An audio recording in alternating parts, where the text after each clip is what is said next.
నమస్కారం.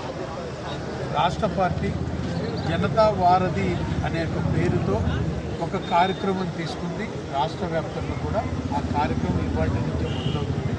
ఈ కార్యక్రమం ముఖ్య ఉద్దేశం ఏంటంటే అనేక రకాల సమస్యలతో ప్రజలు ప్రభుత్వ కార్యాలయాల చుట్టూ తిరుగుతూ ఉన్నారు. ఇక అక్కడ వారు ఏదన్నా వినతి పత్రాలు ఇచ్చినా కూడా అది కిందికి ఫార్వర్డ్ అవుతున్నాయి. కొంతవరకు పూర్తిగా వారికి న్యాయం జరగడం లేదు.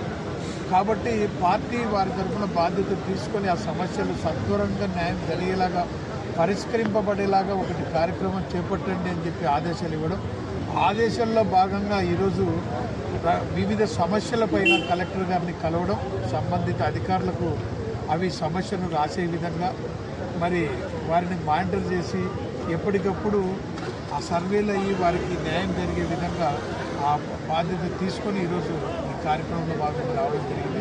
కాబట్టి నంద్యాల జిల్లా ప్రజలందరికీ కూడా ఒక విజ్ఞప్తి, భారతీయ జనతా పార్టీ తరఫున చేస్తున్న ఎవరైనా సమస్యలు ఉంటే రెవెన్యూ పరంగా కానీ శాంతి భద్రతల సమస్యలు ఎత్తకుండా ప్రభుత్వ అధికారుల చేత వారి దృష్టికి తీసుకురావడం వచ్చినా మీకు ఏదైనా ఇబ్బందిగా పనిలో ఆలస్యం అవ్వడం జరుగుతూ ఉంటే భారతీయ జనతా పార్టీ కార్యాలయానికి వచ్చి మమ్మల్ని సంప్రదిస్తే వారంలో ఏ రోజు వచ్చినా కూడా మీ సమస్యను మేము తీసుకొని స్వీకరించి ప్రతి సోమవారం జనతా వారధి అనే పేరుతో కలెక్టర్ గారికి స్వయంగా కలవడం, కలిసిన తర్వాత పనిని కూడా పనిలో ఎంతవరకు స్పందన వచ్చింది అవన్నీ పర్యవేక్షించి మీకు న్యాయం జరిగే వరకు కూడా అందరి తరఫున ఉంటామని చెప్పి చివరిదాకా